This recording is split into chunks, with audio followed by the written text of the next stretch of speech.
Здравейте на всички! Още едно включване правя с проекта Харли Дейвидсън. Предния път, може би, вече сте видели какво се случва. Опитах се да запаля мотора по някакъв различен начин, чрез диагностика, да видя дали има някаква грешка или може да го стартираме без диагностика, с ключове, въртене, всякакви неща. Четох в интернет, нищо не ставаше. Проблемът беше супер прост. И аз просто не можах да повярвам, че това нещо не сме го направили. Не съм го направил. Просто смених акумулатора, хора. Това беше. Нов акумулатор. Даже го... буквално му сипах течността в него и след 5 минути беше на мотора и завъртях и запали. Но това нещо не съм го снимал, за това ще го снимам в момента отново, за да видите за какво става въпрос. Както сме, моторът е стабилен, няма на къде да ходи. Въртим. Имаме ток. Всичко изгасна в момента и натискаме копчето.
Сега, това беше демонстрацията.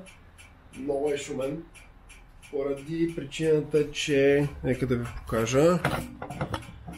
Ето тук има една доста неприятна ситуация. Съответно, изпускателният колектор от единият цилиндър, от предния е спукан. И съответно това нещо пречи на самата работа на двигателя, най-вероятно. Отделно от това създава много шум, въпреки че той изглежда с спортни ауспуси. Но въпреки това, това е бял кахър за момента и ще бъде отстранен в последствие, когато дойде времето. Така че в момента ще наглася камерата и ще вкарам мотора малко по-в средата и го започвам.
Обикновени батковци от старата школа. Ще пасне ли ако 32 не пасва? Ай, стига бе.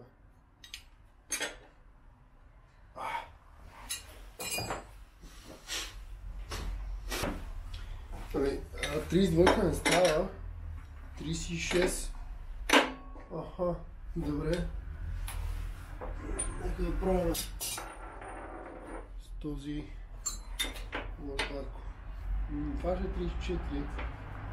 Принцип, най-вероятно няма да стане.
Тук ще е много трудно, защото е огъната.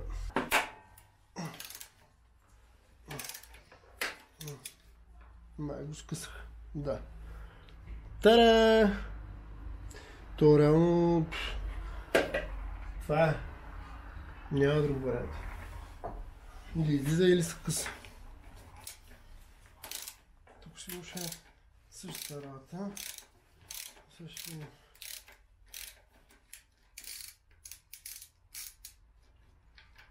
Да. Ето го и тук е скъсан господин Болт.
Ами, това е прогреса до момента. Надявам се в момента като махна предницата да не падне целият мотор, така че...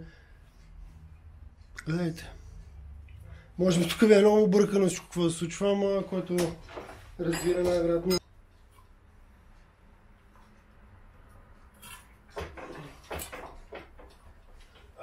Yes!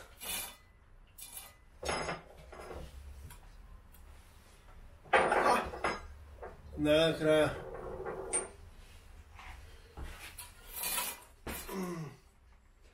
Това нещо най-вероятно е за коша. Но има време до тогава. Трябва да се направят други неща, които вече започват да ми притесняват. И сега ще ви покажа за какво става въпрос.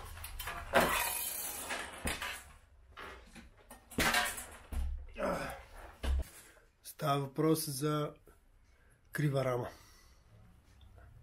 Едно от най-лошите неща, както и да не ти работи двигателя. Така че вижте за какво говоря. Така, ето това е криво. Мисля, че е достатъчно добре може да го видите. Ето как изглежда. То наистина е криво.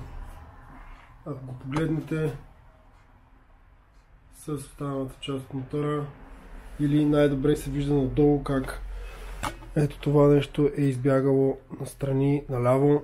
Съответно, абсолютно нямам идея какво трябва да се случи. Най-вероятно трябва да се разглоби абсолютно целият мотор. И след това да бъде закаран на майстор, който може да изправи самата рама. Но това има и своите добри страни, защото аз така ли иначе тази предница тук няма какво да я правя. Съответно, най-вероятно ще сложа друга. И моята идея за друга предница е Girder Frontend. Мисля, че така се казва. Сега ще ви покажа как се казва и какво реално погледнато представлява. Която съответно има нужда от по-голям ъгъл на предната част. Което е положителната страна. Но дали това нещо наистина може да се случи, ще разберем в следващия епизод. Благодаря ви, че бяхте с мен в това невероятно предаване. Шегувам се, разбира се. Това са мои любителски кадри, където показвам какво ми е хобито и какви неща се занимавам. Съответно, още един път благодаря и бъдете здрави до следващия път.